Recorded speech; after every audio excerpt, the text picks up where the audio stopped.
নমস্কার বন্ধুরা, আশা করি তোমরা সবাই ভালো আছো। আমার নতুন আরেকটি ব্লগে তোমাদের সবাইকে স্বাগত।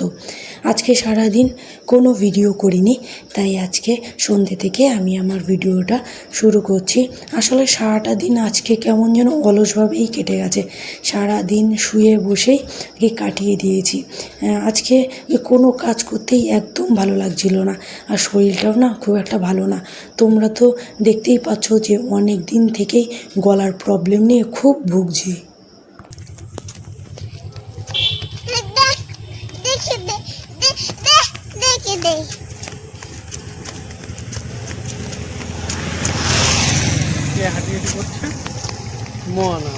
সন্ধ্যাবেলায় তিনজনে মিলে একটু হাঁটতে বেরিয়েছি। এখানে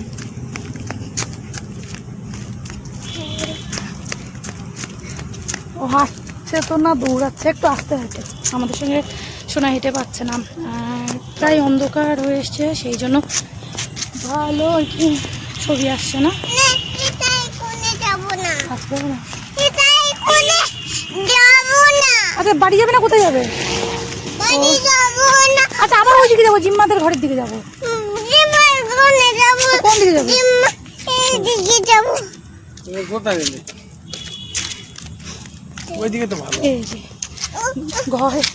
ঘরে যাবে না, ও আবার এইদিকে হাঁটতে যাবে, আর ওকেই দেখাতে হবে ফোন উপরে ধরলে আর কি। আমাদের মুখ যদি আসে তাহলে সোনার মুখ আসছে না, সেই জন্য ও বলছে যে ওকে দেখাতে। আসলে স্ট্যান্ডটা নিয়ে বেরোয়নি, সেলফি স্ট্যান্ড নিয়ে বেরোয়নি, সেই জন্যই দেখা যাচ্ছে না, কি অসুবিধা হচ্ছে। তো চলো আমরা একটু সোনাকে নিয়ে হাঁটি, তারপরে বাড়ি চলে যাবো। একটু চা খাবো, তোমার জন্য চা করবো। লিখাচ্ছা তোমাকে দুধ চা করে দেবো, আমি লিখাচ্ছি তাহলে আমার জন্য বলি। সোনা খাবি চা? ওকে জিজ্ঞেস করতে হয় না, ও নিজে নিজেই বলবে চা খাবো, আর জিজ্ঞেস করলে তো ওই দেখো চা খাবো। চা খাবে মা? কি চা খাবে? দুধ চা না লিকার চা? লিকার চা না, ও বাবা দেখো, ও দুধ চা লিকার চা বোঝে, বলে লিকার চা না।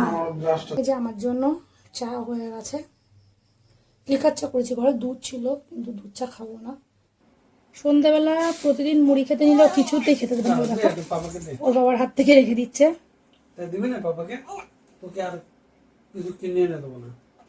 ওই একটা একটা করে মুড়ি মুখে দেবে, চানাচুর তো খেতে পারে না, ঝাল।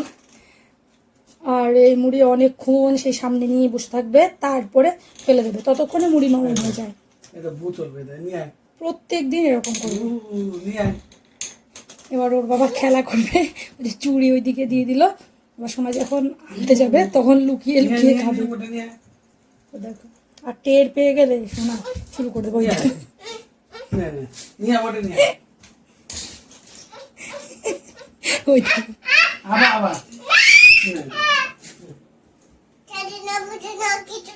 তাই তো, তুমি জানো না, বোঝো না, কিছু না।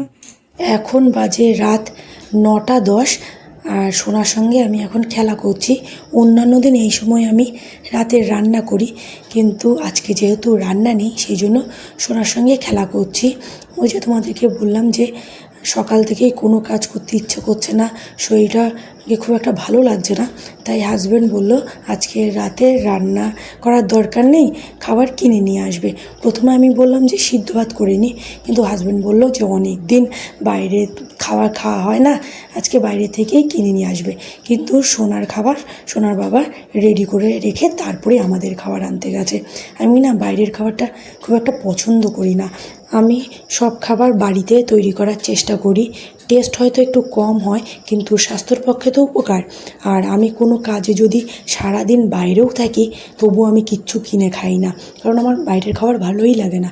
সেই জন্য হাজব্যান্ড বলবে যে আমার সঙ্গে বাইরে গিয়ে মজা নিই, কারণ আমি বাইরে গিয়ে কিছুই খেতে চাই না। আর হাজব্যান্ডের সাথে বাইরে গেলে একটু পরে পরেই জিজ্ঞেস করবে এটা খাবে ওটা খাবে, আর আমি সব কিছুতেই না বলি, তাতে হাজব্যান্ড কিন্তু মাঝে মাঝে খুব রেগে যায়। আর এখন তো বিরিয়ানি নিয়ে এসছে, কারণ রাত্রেবেলা আমি রুটি খেয়ে একদম থাকতে পারি না, আর এই রাতে ভাত পাবে কোথায়। আর আমাদের সবার খাওয়া হয়ে গেছে, বিছানাও রেডি হয়ে গেছে, আর দেখো সোনার ড্রেসটাও চেঞ্জ করা হয়ে গেছে, এখন ঘুমিয়ে পড়বো। তো চলো আজকে আমার ভিডিওটা এই পর্যন্তই, তোমাদের সঙ্গে দেখা হবে নেক্সট ভিডিওতে। তোমরা সবাই ভালো থেকো, গুড নাইট।